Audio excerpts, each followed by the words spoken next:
Right? Yeah. Alrighty, welcome back to another Wisco Fanatics Wednesday. Just real quick, if you didn't watch live last night, Jake and I, we did our first Packers-related show of 2026, looking at free agency for the Green Bay Packers from the Green Bay Packers perspective. Jake and I each gave 15 players on each side of the ball, and I think we only had like 4 overlap. Yeah. So between 60 players, I think we had like 55 original ones that the other didn't have, and we didn't even plan it that way. No. That's just Jake and I doing a good job on doing some research. So definitely check out last night's show. We also threw out a couple trade ideas that maybe would work for the Packers. So go check out last night's show. Today, however, we are back with just basketball. So we have 3 Bucks games, 1 Badger game. So Michael, join us again for Badgers, but we're going to hit the intro and get started with the Bucks. Welcome to another episode of the Wisco Fanatic Show, where we cover the Packers, Bucks, Brewers, and Badgers basketball and football teams from an optimistic and realistic perspective. Okay, so last week, Wednesday, we were covering the Bucks as they were heading into the All-Star break. This week, Wednesday, we have their first 3 games coming back from the All-Star break, starting with the Bucks win at New Orleans last Friday. So, Jake, what did you take away from last Friday? Yeah, Bucks go into this one with a ton of momentum, winning 5 of the last 6, and then you're just licking your chops saying, like, yeah, we're going to play a team that is actively trying to lose. So, yes, I will take 6 out of 7. Kyle Kuzma in this one, I'm going to go over the starters. He ended the game as a plus 15. He had a really good game. 6 of 11 is super efficient. 2 for 5. I'll take that from Kuzma all day. 14, 3, and 4. Very good game for him. I just put in my notes right next to Kyle Kuzma. This is what I want from him when Giannis comes back. Yeah, that was a Kyle Kuzma game. If he helps in rebounds, he passes the ball, he scores efficiently, plays some defense, gets some tip passes, runs the fast break. He was good. I have no very helpful with Kuzma. Yes, Sims, he was on a heater going into break, so it kind of sucked that he had to take a break because again he was just going crazy. But 4-6, not bad. Plus 21 for him, so he was efficient. Played really good defense down low. Kevin Porter Jr. was a plus 12, 25 points, 2 rebounds, 7 assists, 10 of 15 from the field. So a guy who's been not as efficient scoring going into break and at times this year, he's really ramped it up over these last 3 games. I'm just going to tell you that right now if you haven't or haven't been able to watch. Kevin Porter Jr. is on one lately. That's what prompted the underrated graphic that we posted on our socials on Facebook and Twitter and Instagram. That's this game plus since he came back. That prompted that graphic. So he's very, very underrated. Been fantastic. AJ Green, his shot, he is struggling with his shot. That's kind of a trend this week, but he's still continuing to help with rebounding, play some defense. He did have 4 assists. He only took 4 shots, so 0 for 4 for him, but he still ended the game plus 22. So, I mean, that's pretty incredible for a guy who scores 0 points and be a plus 22. That means that he was playing good team defense. And Ryan Rollins had himself a game. So behind 3-point line, 10 of 15, 27 points.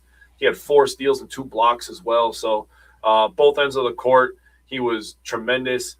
Both blocks, he was helping AJ Green on defense. AJ did a nice job walling up and, making it a tough shot, but Ryan Rollins playing exceptional help side defense, getting blocks on both of them.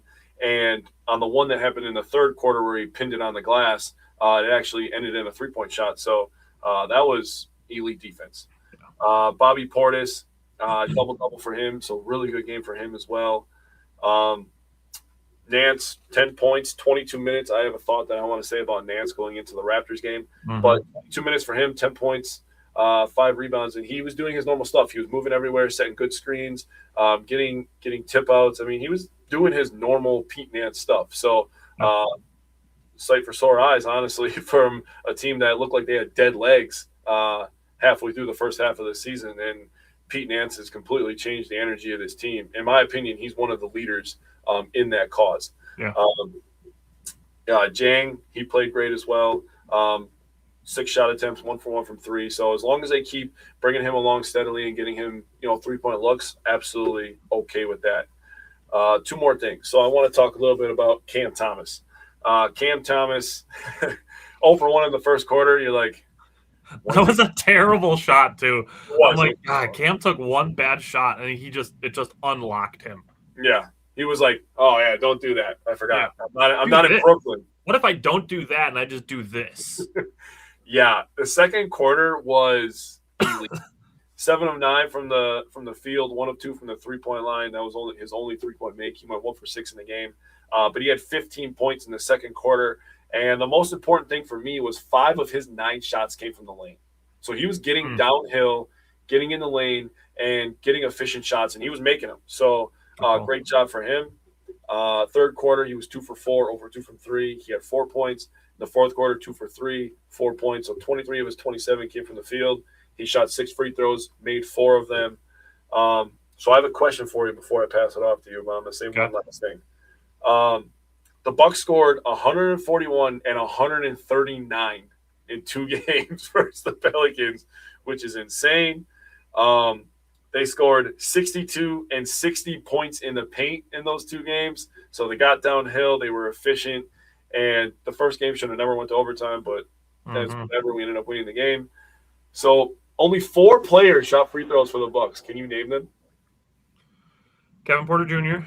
Yep. Cam Thomas. Yep. I'm going to say Ryan Rollins. Nope. No. Kuzma should be at the free throw line, but I feel like he wouldn't. Nope. It's 2 guys off the bench. Jericho Sims. No. Dude. Jang. Yes. This is why I wanted to ask this. I was like, what the fuck? And then did Pete Nance get any free throws? Dude, Thanasis. Oh, that's right. I forgot he had the and one at the end of the game. Dude, I was like, what? The free throw thing is still a problem, even though the Bucks are winning games. It's still a problem. Every time I look, it's like 27-19. The opponents are out shooting the Bucks. Yeah, it was 28-18 in this one. It was like they're still minus 10. They were negative versus the Raptors, but the Raptors game is different. That's different. Okay, so looking at Cam Thomas, you mentioned he had 27 points. That's it. He was just literally just buckets. That's it. That's all he did. And to your point of him being 11 for 17 and 1 for 6 on threes, that means he's 10 of 11 on twos. Yeah. There's efficiency there that I want him to lean into. I'm not saying he can't shoot threes, but I just want him to be smart with his shot selection. That's what I'm asking of Cam Thomas. I understand he's here to get buckets. I understand he's going to take some bad shots sometimes. And I understand when he's hot, he's going to keep shooting, which is a heat check, which is a real thing. Yeah. But like I said last week, I don't want him shooting heat check shots when he's 1 for 6. Yeah, I mean, not to take over, but I guess what you're saying is like when a quarterback, if you can just dump it off and they're giving you 8 yards, just dump it off and take 8 yards. Like take the smart plays and not just chuck. Agreed. So you mentioned Ryan Rollins. He hit 2 threes in the first 3 minutes of the game. He made 3 in the first quarter on his way to a career high 7 made threes out of 10. 70% from 3 is obviously not sustainable, but it's fantastic to do it in a single game. Yeah. To go with 6 assists, 2 rebounds, and only 2 turnovers. That is fantastic. 3-1 from a point guard is all I ask for. And then you mentioned the 4 steals and 2 blocks. And the thing for me is, yes, he was playing defense, but he was also hustling. There were multiple times where I saw him dive on the floor for a ball, and it's like, fuck yeah, Ryan Rollins.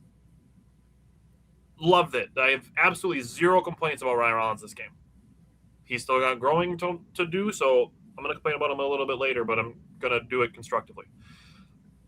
Kevin Porter Jr., like we said, we posted, he continues to be underrated. In my mind, he is the engine of the offense.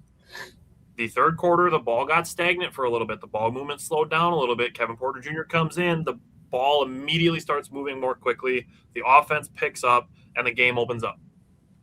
Like you said, 10 of 15. And the thing is he was 0 for 1 from the 3-point line, but he was 10 of 14 on twos. And this is an adjustment because I talked about it last week that he was 2 for 18 since coming back from his injury, and he took 1 3-pointer this game. And spoiler alert, he took 1 3-pointer the next game. Yep. That's an adjustment, and people aren't going to like it, but that's good coaching. To adjust Kevin Porter Jr. to say, hey, you're not making threes.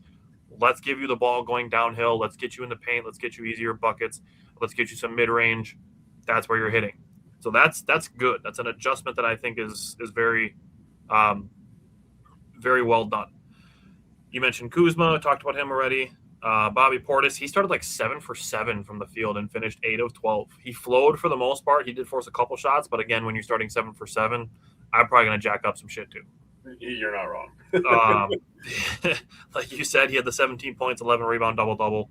Ousmane Dieng and Pete Nance each gave 10 points. Pete Nance had a run in the fourth quarter where he scored like 8 out of the 10 Bucks points as the Bucks were pulling away and had a hand in a defensive stop in the middle of it. Yes. So that's energy, like you said. And I'm going to have something to say about that in the Raptors game. But last couple things. The Bucks had 64 bench points. Damn. That's a lot. That's a lot of bench points from 4 guys. Yeah. Yeah. It's Cam, Bobby, Dieng, and Pete. 64 points from 4 guys off the bench. Yeah. Wonder they dropped 139. Yeah. That's, I mean, you think about it, dude. They didn't get anything out of AJ Green. They didn't get anything out of Sims, and they still almost scored 140. And there's no Giannis. Yeah. Yes, I get it's the Pelicans, but they have some decent defenders on their team. They do. And I get Trey Murphy didn't play, but still. Yeah. The last couple things, yes, the Bucks did give up 84 points in the paint. Zion had like 30 of them. The Bucks had no answer for Zion in the first half. Healthy Zion is still a very good player. He's still an all-star caliber player. Yes. He's kind of like Giannis. You're just not going to keep him out of the paint. No. There's just no keeping him out of the paint. Agreed. Bucks had 15 turnovers, which allowed 25 points off turnovers. They got to cut down the efficiency on that for opponents. That's something that you'll hear Doc talk about. You'll hear coaches talk about it coming out of halftime. The transition defense, that is still something they can clean up. Yep. Okay. Going into the Raptors game, I don't really have a lot to say here, to be honest with you. They played a really good first quarter. Then they played 3 bad quarters, losing by 14, 10, and 9. The big thing for me was actually points in the paint. They scored 16 points in the paint in the first quarter out of their 27 points. They only scored 26 points in the paint for the rest of the game. Yeah. So that to me was a problem, and I get that, there's some adjustments being made by Toronto in that aspect, but you still got to be intentional about getting the ball to the paint.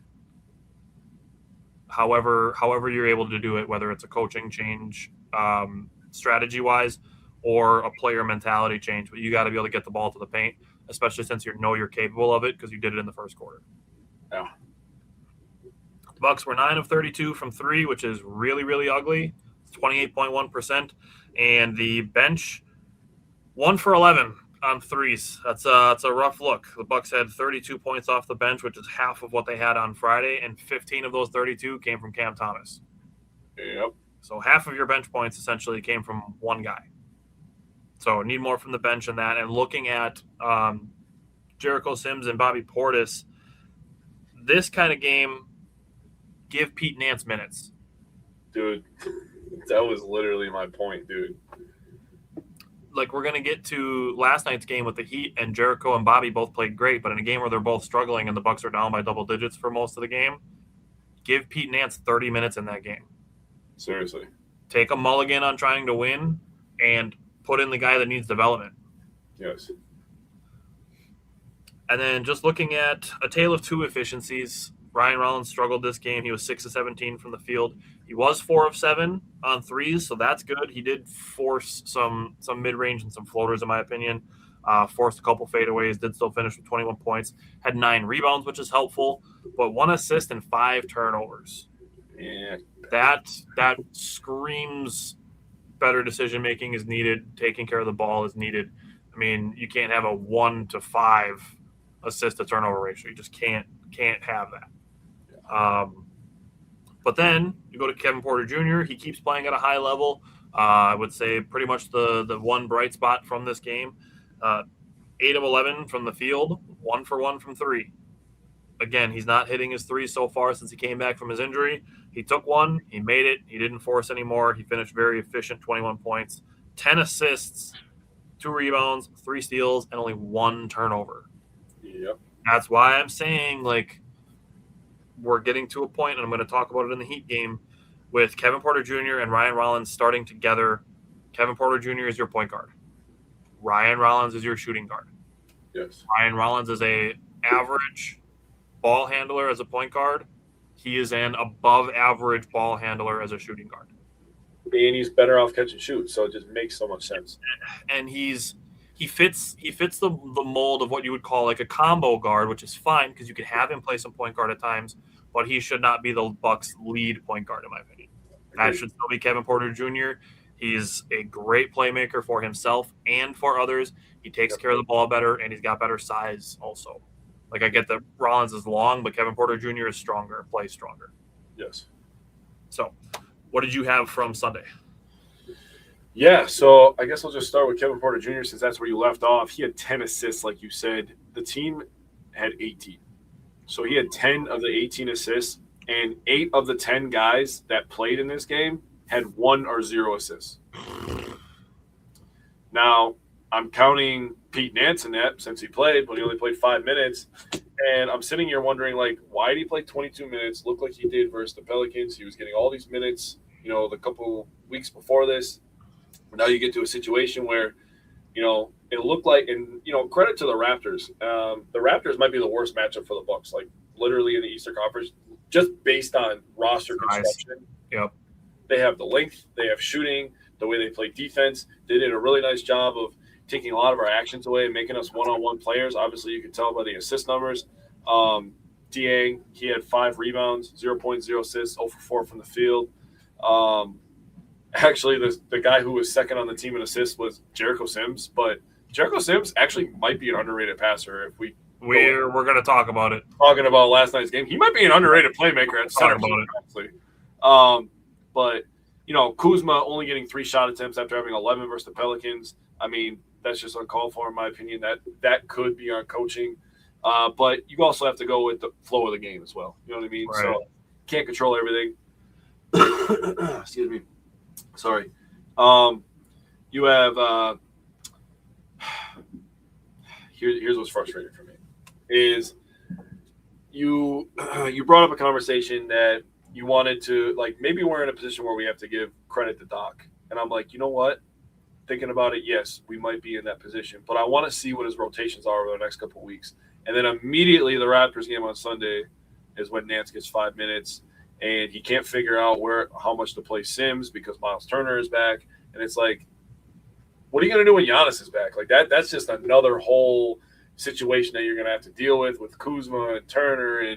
And that's part of the reason why me and you were kind of on board with trading Bobby Portis this year is because he's up a lot of those minutes. So now you can, if you get rid of Bobby Portis, and, Bobby played great versus the Pelicans. He played great last night versus the Heat. But, then you can evenly disperse those minutes throughout the other guys. And a guy like Pete Nance who could use those minutes. You got Dieng who could use those minutes. He could use some developing. Darvin Ham's talked about him a lot over the last couple of weeks. Talked about how he's just scratching the surface. But, after this game, Bucks didn't shoot well. You brought that up. We lost the free throw battle. We lost the points in the paint. Lost the fast break. We had 19 turnovers with only the 18 assists. Toronto had 34 assists on 44 made field goals. They absolutely whooped our ass. This was the 6th game for the Bucks where they scored under 100 points. And you're probably wondering how many times have the Bucks allowed under 100? It's 4 times. So pretty even, honestly. I was pretty surprised by that. I was like, damn, 4 games under 100 points? That's pretty impressive, actually. Solid. And they had 1 game where they allowed exactly 100 points. So if you want to count that as a notch for the Bucks. But after this loss, you're 1.5 games behind Charlotte, 2 games behind Atlanta for 9th, 5.5 games behind Miami and Orlando, who are tied at that point for 7th place, and you're 6 games behind Philly for 6th place. So got to get on a heater here in the next couple of weeks for if you want to get that 7 or 8 spot. Yeah. Big time. Okay. So going into last night, what did you take away from last night's game against the Heat now that they're back on track? Oh, what a freaking flip of the script, honestly. Like, I just turned that page. You got Kuzma, you got him 16 shots. Miles Turner, his role on this team is not to score.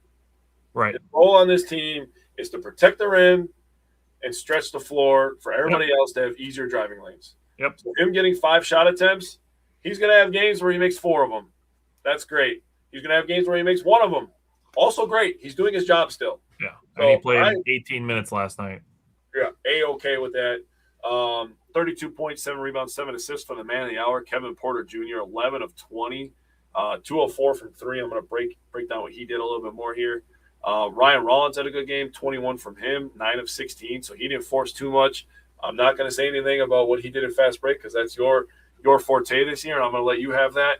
Bobby Portis was great. He was super efficient. I'm going to break down something about Bobby Portis here in a sec. Dieng was great.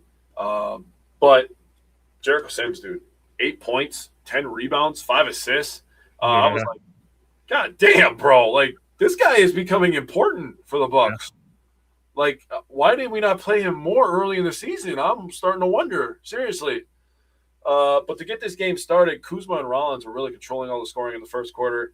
Rollins was 3 for 4 from the field, 1 for 1 from 3. He had 7 points. Kyle Kuzma just woke up and he was on his Baker Mayfield shit. He was feeling dangerous for some reason, man, because 5 for 7 from the field, 2 for 2 from 3. A guy not known for shooting threes, 3 for 7 overall, but 2 for 2 in the first quarter. Yeah, he had to jack up a couple bullshit ones late in the shot clock, too. He did. But he had 2 3-pointers in the first quarter. He also had 2 shots at the rim. So it really doesn't get more efficient than that, honestly. Yeah. In today's NBA, you got to shoot threes, you got to shoot at the rim. So he did all of that in the first quarter. Like I said, they controlled the pace, and they were getting downhill early, especially against a Heat team that is really starting to play faster this year. Bobby Portis, he did a lot of his damage in the second quarter. He took 1 shot in the first. He took 8 shots in the second quarter, 7 of them from the three-point line. He took 7 3-pointers. 7 3-pointers for Bobby Portis. It's crazy. He scored 11 of his 21 points in the second quarter. He had 5 points in the third quarter, 2 for 2 from the field, 1 for 1 from 3. Then he was 2 for 3 from the field, 1 for 2 from 3 in the fourth quarter, 5 points as well. So that gets you your 21 points. Kevin Porter Jr., he was really good in this game. And Kevin Porter Jr. has come out of the All-Star break, and he is on cruise control. But his cruise control is set at 85. That's the way that I'm looking at it. He is able to play fast, but not reckless. Yep. He's been tremendous at it in these first 3 games. He was, like I said, he was awesome, but he was the closer last night. 5 of 6 from the field in the fourth quarter, 1 for 2 from 3. You want to throw that graphic up for me? Look at where he got his shots. It does not get more efficient than that. That is efficiency in 2026 NBA. That's elite. And I said that to Tyler. I didn't tell him who it was. And he's like, I will put Kevin Porter's shot chart on the show. I was like, you motherfucker. I was hoping you wouldn't know who it was. But he shot 2 threes in the fourth quarter. And the one that he made in that right corner over there was a 4-point play. And it was a massive play for the Bucks. Stole a lot of momentum from Miami. And he had a 3-point play. The play before that, one of his shots that's kind of just all jumbled in there in the paint. He had a 3-point play. Then he had a 4-point play. He was playing defense. He was playmaking. Kevin Porter Jr. was everywhere. This game was very close. It was tied 19 times, and there was 18 lead changes. So, I mean, this game was back and forth. This was a big-time win for the Bucks. Again, putting up 128 points. You got very little from Miles Turner. You got very little from A.J. Green. You got very little from Cam Thomas. You have no Giannis, and you're scoring 128 points against a team that is in the thick of the playoff race. Yeah.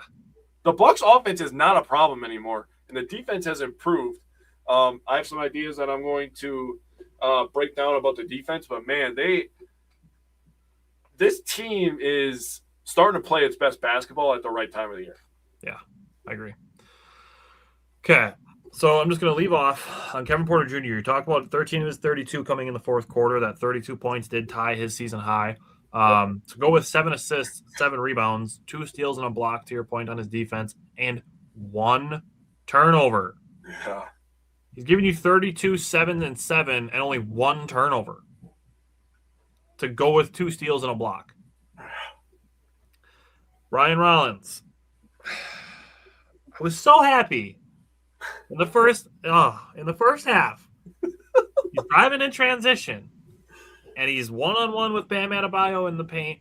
He steps inside the key, and he stops, and he pulls up for a mid-range shot just inside the free throw line and buries it, and Bam Adebayo is stuck in between him and the basket with no way to affect the shot. And I'm like, hell yeah, progress, Ryan. Yes.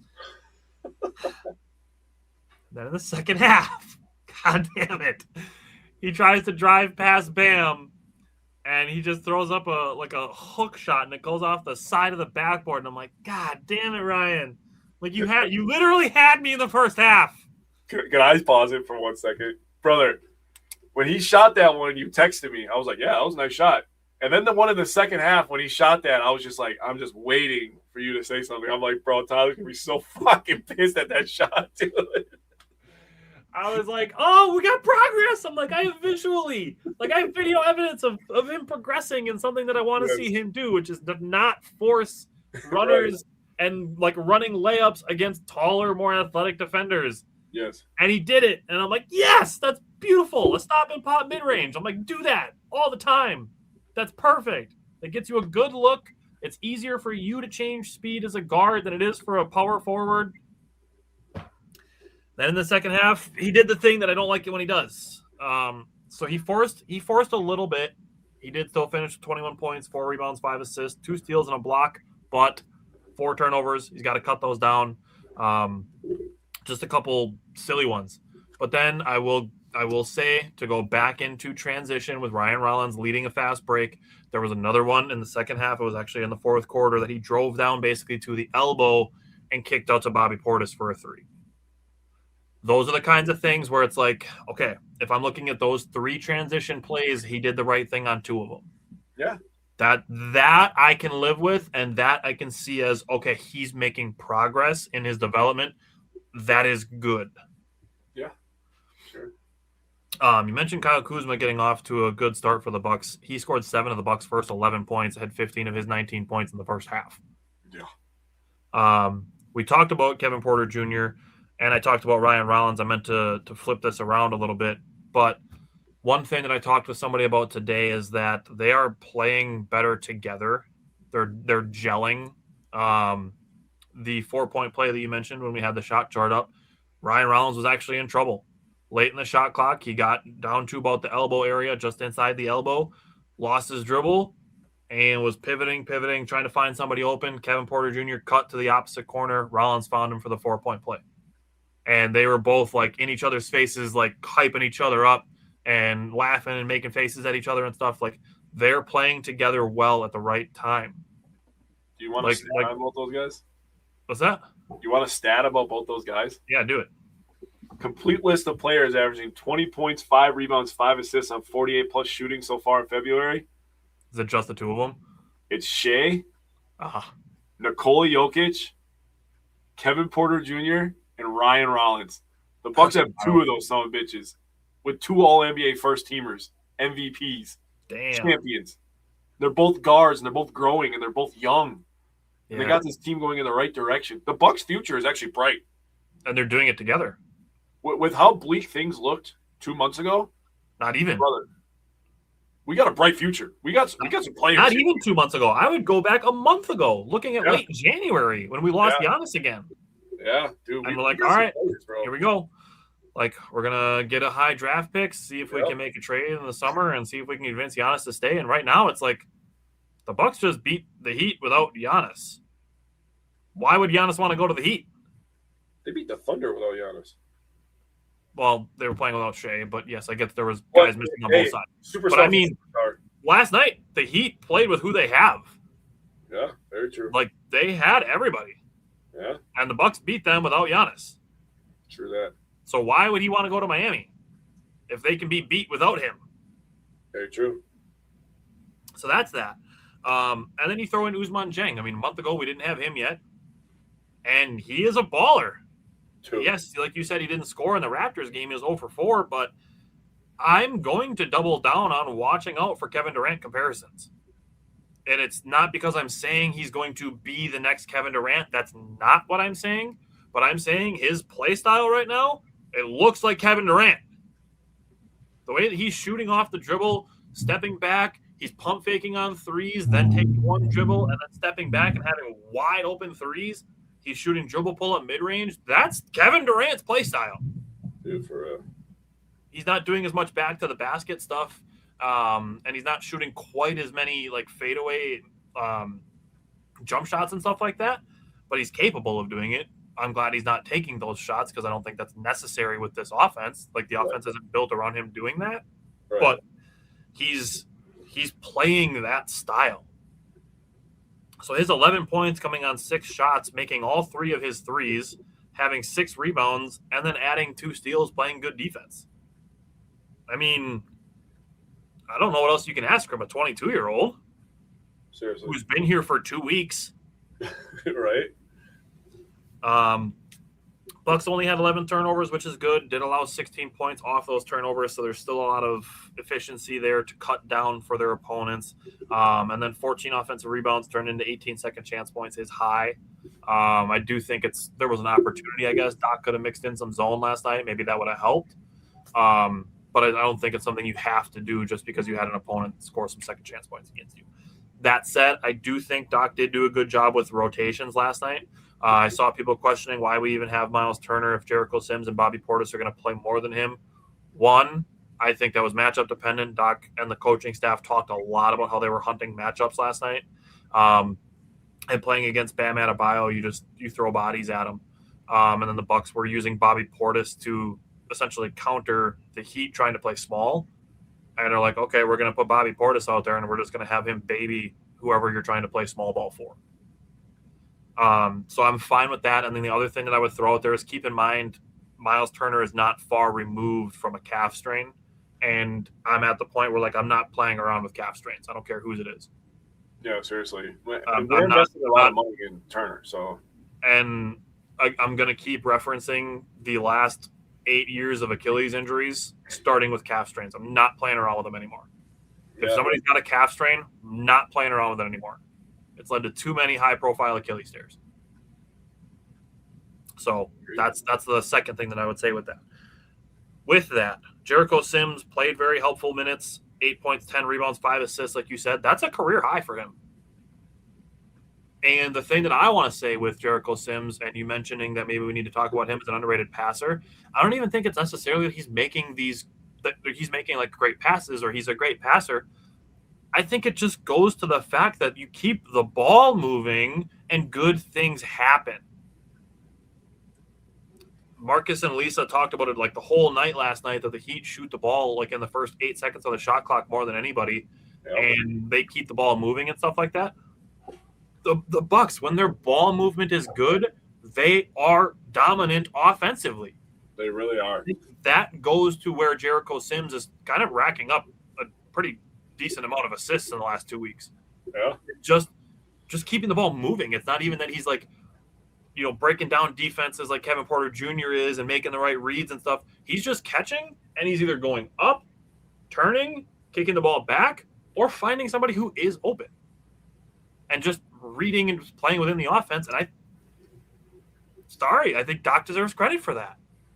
Yeah, 100% does. And the Bucks point guards, Rollins and Kevin Porter, are using him correctly. Throw the ball really high where a guy who jumps really high can go catch it. Yeah. That makes a lot of sense to me. Yeah. And he's doing a good job cashing in. Yeah, and one other thing, I think it was actually Steven Watson that's pointed it out, that the Bucks have been intentional on having Jericho Sims going for more offensive rebounds. Yeah. And now he's racking up 8 to 10 rebounds basically anytime he plays 15 minutes or more. Dude, guy's built like a fucking brick shithouse, dude. He should be going for offensive rebounds. So it's kind of unlocking him. I think not only are the point guards using him right, but I think Doc Rivers is using him right. Yeah. Bucks, I'm telling you, the Bucks are starting to play their best ball at the right time. Getting Giannis, but adding an all-NBA first-teamer to this team right now, dog. I think it's going to be really interesting when you can push some of this efficiency into the first set of rotations from the bench. Yeah, that'll be really nice. I agree. AJ Green did only take 6 shots, but he had 8 points and then 5 rebounds and 4 assists. Kind of doing a little bit of everything kind of guy. And then the last thing that I want to say is there was a lineup last night at one point that was Kevin Porter Jr., Ryan Rollins, Ousmane Dieng, Kyle Kuzma, and Jericho Sims. That lineup is huge. Athletic. And imagine now you just put Giannis in there instead of Kuzma. Oh, You're looking at Kevin Porter Jr., Ryan Rollins, Ousmane Dieng, Giannis, and Jericho Sims lineup. Or Giannis and Miles Turner lineup. Those lineups are huge. Dude, you got shot making. You got ability to get to the rim.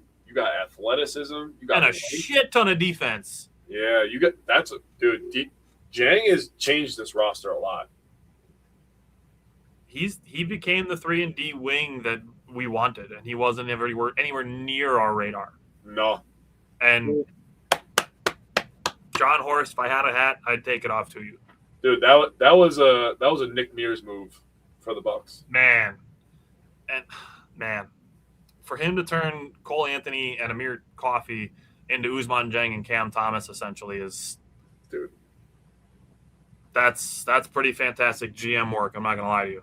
Yeah, it really is. If he can nail this summer, I think he's deserved of an extension. To be honest with you, I don't give a shit what people think about how he drafts. He does things behind the scenes that nobody's expecting that make the team better. He has to get a star player next to Giannis, and he has to get Giannis to sign the dotted line one more time, and then he can sign the dotted line after that. Yep. Tie him to Giannis for the next 4 years after that. Yep. 100% agree. Yep. All right, so looking at what's next, the Bucks play tonight against Cavaliers. They play Friday against the Knicks and Sunday at the Bulls. So the Cavs are going to be without some of their star players, so I'm not going to quite say that it's a measuring stick game, but it's an opportunity to win a game that's against somebody higher than you in the standings. Yes. Friday night is a measuring stick game. The Knicks are pretty healthy, and they're a team that's above you. And then the Bulls on Sunday in Chicago, that is a team that's above you, and you're playing in their building, so an opportunity for the Bucks to not necessarily make a statement, but to, again, help themselves continue moving up. So 3 games next week for the Badgers, or for the Bucks. Is there anything else you want to say before we move on to the Badgers? No, the Bucks need to get their first 4-game winning streak of the year here. It'd be nice to get a little momentum going into that week after that. All right. We're going to hit the Badger transition, and we're going to bring in Mike and talk Badgers in Iowa.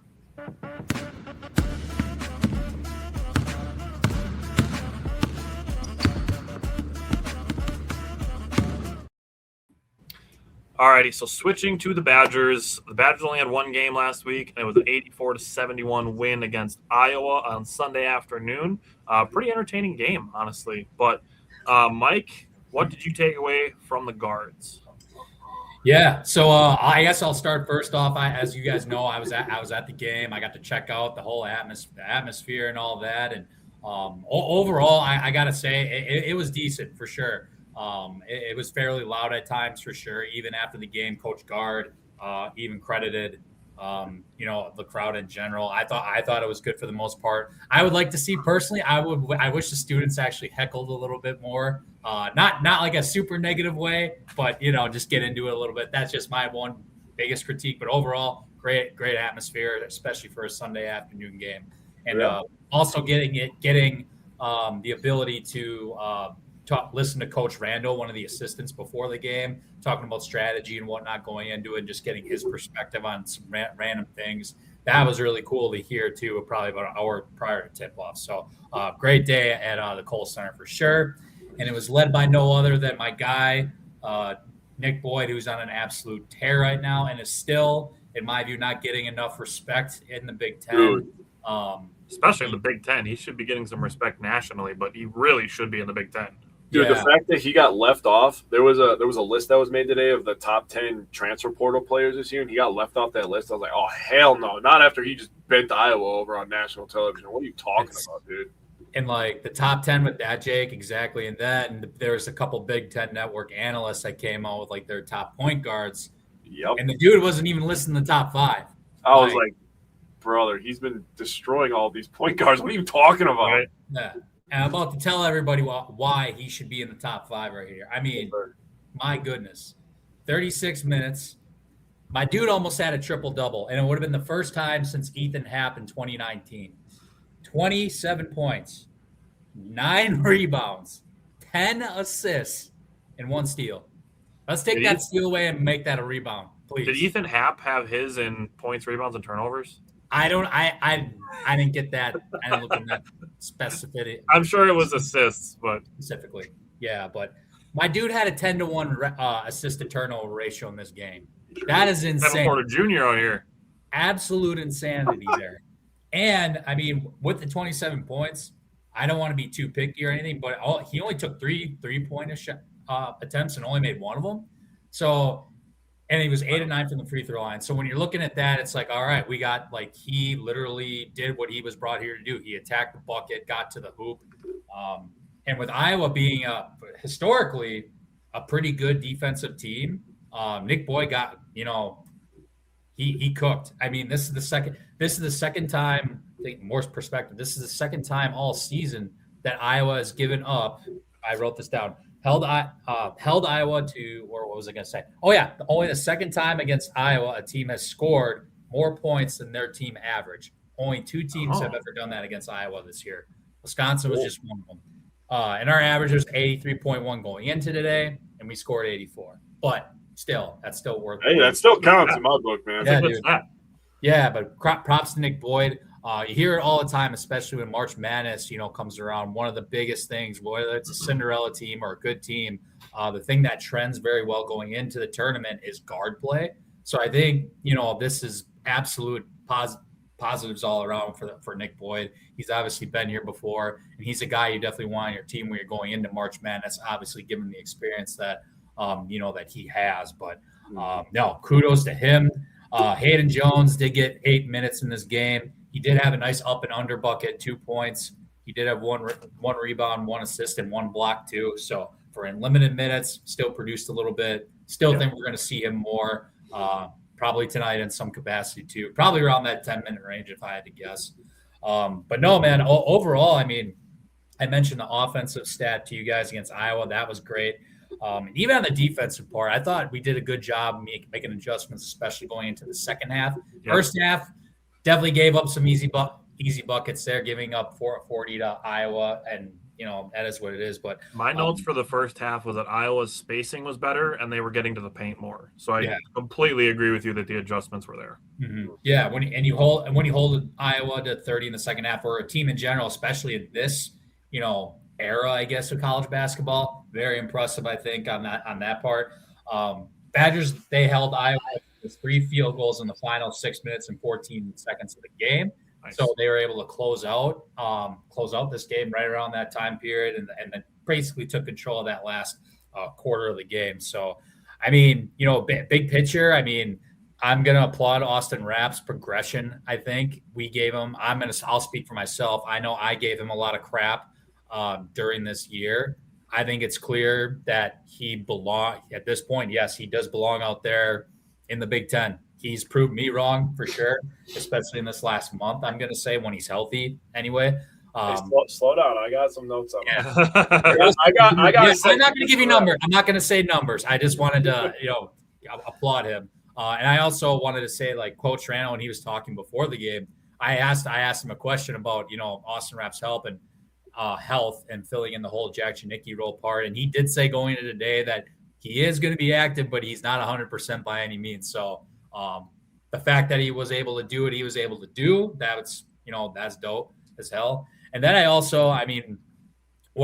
last thing I'm going to call out, we were 10 of 24 from 3 as a team. And that's 42%, right? That's without, and I'm not downgrading him at all. This is just a stat. When Braden Carrington didn't have one of those threes. And this just goes to show, if we have 1 or 2 guys that, JB obviously didn't have his greatest game either, especially in the first half. When we got other guys that can, step up and, make big plays for us, and, especially guys like Austin Rapp, and then Nolan Winter and Nick Boyd, they combined for 29 of 40 points in the first half. So with those 2 guys leading the, the pack, especially to get us started, it just goes to show again, we got guys that can, not carry us maybe necessarily through games, but at least keep us in it until guys like John Blackwell come back into the game, or until Braden Carrington can score buckets. So just want to call that out. Yeah, it was kind of a weird game for Braden Carrington. He only played 18 minutes. He only took 2 shots, and one of them was like a late shot clock shot that he kind of had to force up. But, he had 2 rebounds and an assist. Just really not a noteworthy game for Braden Carrington, which, we know he's capable of having big games. It's late February, so I'm not going to be like, oh, my God, what are we going to do about Braden Carrington? When last week I was saying if you're going to ever start him, like, now is the time. So I'm not going to flip that and be like, well, Braden Carrington only needs to be playing 10 minutes a game now. And now, especially with Jack Janicki out for probably the rest of the season, we're probably still going to see more Braden Carrington than the 18 to 20-ish minutes that he's kind of been averaging in the last 7 or 8 weeks. That said, Andrew Rohde, he did get the start on Sturts. I forget what his first name is. Bennett. Benson, yeah. Bennett, yeah. Iowa's leading scorer. He had pretty hard defense, diving on the floor, which is great to see from Andrew Rohde. Did lead to 3 steals to go with his 6 points, 2 rebounds, and 4 assists.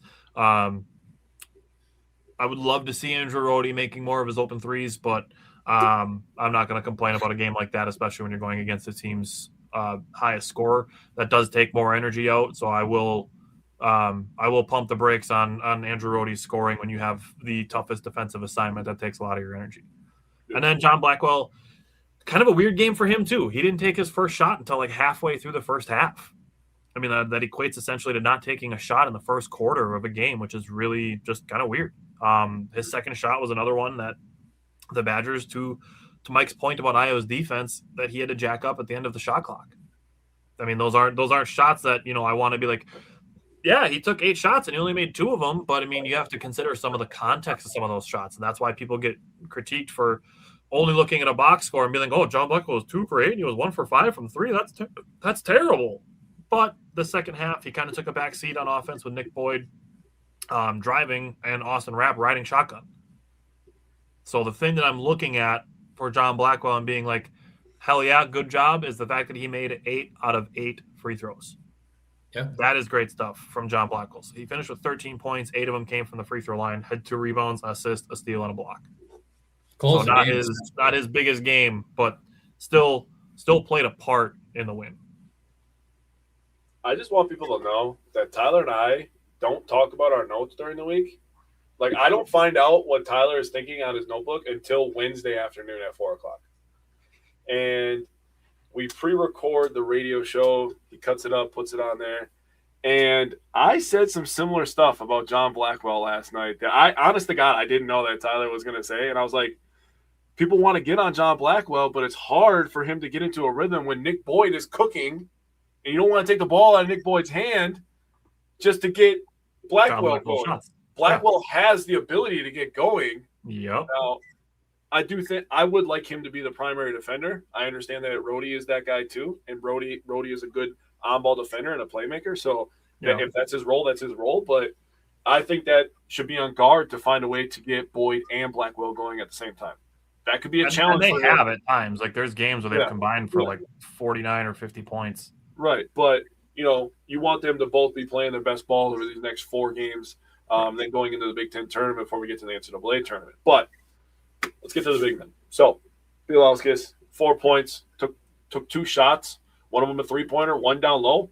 I thought he showed really good strength and really good footwork on the shot that he had down low. He only played 14 minutes, which is a couple ticks back from the 18 minutes he was playing. But when Austin Rapp is doing what Austin Rapp was doing, you're going to give him 29 minutes. You're going to give him 15 more minutes. He was essentially a starter on the bench.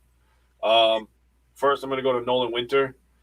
This might be a hot take. I don't know, maybe mild take. I'm not sure what kind of hot sauce you guys want on the tacos today. But I think Nolan Winter at this point might be a better pro than Blackwell. Like, he might get drafted over Blackwell. I'm not going to argue. I'm not arguing.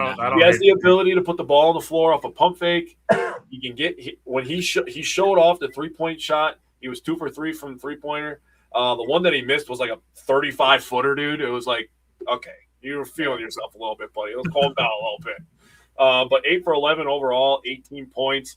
I've mentioned all the double-doubles that he's racked up this year. I believe it's up to 12 now. Mm-hmm. That's right. Again, he's just scoring at all 3 levels. He's playing good defense. He's improved his lower body strength. I mean, Nolan Winter, sadly, is probably going to go to the NBA this year. Probably. At the end of the day. I wish he would stay one more year. I love Nolan Winter. I enjoy watching him. But I could very well see him being like John Blackwell last year, where he goes to the combine, declares, and then comes back. I could absolutely see Nolan. I mean, you're seeing college kids stay. I mean, you're seeing guys stay. I mean, yeah, they're going to get paid now. So I mean, I'm willing to bet. Like, there might be a little bit of loyalty. You don't know exactly what the kid's thinking and whatnot. Yeah. Right. I mean, I get it. Like if he gets like a Chucky Hepburn offer or something crazier than that, and he goes off to Louisville or something like that. At first, yes, would I be hurt? This is a conversation for another time. Yeah, we can have that later. So let me get into Austin Rapp here. Let's get into Austin Rapp. Austin Rapp was exceptional from outside again. Honest to God, the guy caught fire, and I was like, holy shit, what is going on right now? 4 or 5 from 3, and he has become a very, very important player of this Badgers offense. So over the last 4 games that he's played, I wrote this down, and I was like, oh, dude, I am so excited to talk about this on Wednesday. So in the last 4 games he played against Ohio State on January 31st, 5 of 7 from 3. Played against at Illinois on February 10th, 4 for 7 from 3. Noticing a trend? He's pretty important from outside. Versus Michigan State on February 13th, he only went 1 for 3. And then against Iowa on Sunday, which is what I was calling rivalry day, by the way. Iowa versus Wisconsin, Bucks and Raptors kind of have a little rivalry. And we had USA Canada to kick the day off. What a fucking Sunday, dude. What a fucking Sunday. USA, by the way, F you, Canada. He went 4 or 5 from 3. So then I wrote down, I was like, oh, dude, I got to see what's the percentage of threes that he made for the team over that span. He made 28% of Wisconsin's made three-pointers in those 4 games. 30% of the three-pointers from one guy. All of those games were wins, by the way. 2 of those top 10 wins. 1 on the road. There's 3, all 4 are quad 1 wins. The 2 games that he missed in that span, at Ohio State, Badgers lost. Offense looked like shit. And then versus Indiana, they lost. Obviously, that could have been a win. But the 2 games that he missed in that span since January 31st, they lost. All the games he played, they won, and he was elite from outside. He's becoming a very important rotational player. And I want to give credit to Mike because Mike was calling it before any of this started happening. He said, we're going to need Rap eventually. So kudos to you, Mikey. Thank you. Might know ball. I might know a little ball. But Yeah. I'm a humble man. So the Badgers have 2 games between now and next Wednesday. So we're going to have 2 Badger games to recap. One of them takes place at 10 o'clock tonight. So if you're a sicko and you're staying up for it, I applaud you. I will be watching that game tomorrow. I'm going to bed probably at 6:30, 7 o'clock. I'm going to shoot for it. Oh. I don't got ball anymore, dude. I'm out because of my freaking surgery or whatever. Oh, yeah. For the rest of the year. Yeah. We have playoffs tonight, but no, I'm a sicko, man. I'm going to nap up, hopefully. Probably won't happen, but I'm going to try to. And, we're going to get up for night ball, man. You're going to look at that. Let me know if you guys are going to be up. I'll be checking. No. I will not be up. I might watch the beginning of it, but I won't be up for the entire game. Okay, good to know. So I won't send 50 messages to the group. You can. I'll read them in the morning. It'll be exactly. To have something to read when I'm taking a shit at work for 25 minutes. It'll be Mike talking to himself. It's going to be 10:52, 10:53, 10:54, 10:54, 10:54, 10:55. What the hell is happening? Yeah, it'll probably stop at 10:55 because I might fall back asleep. I wouldn't blame you. And then it'll be 5:41. Yep. Yeah. I'll be I can't believe that happened last night. Shit, period. Shouldn't have said so many good things about Austin Rapp. Yeah. So all jokes aside, they play tonight against Oregon, and then they play Saturday at Washington. So they got a little West Coast road trip. So we'll have 2 Badger games next Wednesday. But again, thanks everybody for tuning in today. If you missed it, check out our Packers show from last night, looking into free agency. And we will be back again next Wednesday talking Bucks and Badgers. We'll see you guys next Wednesday. Later, fellas. Peace.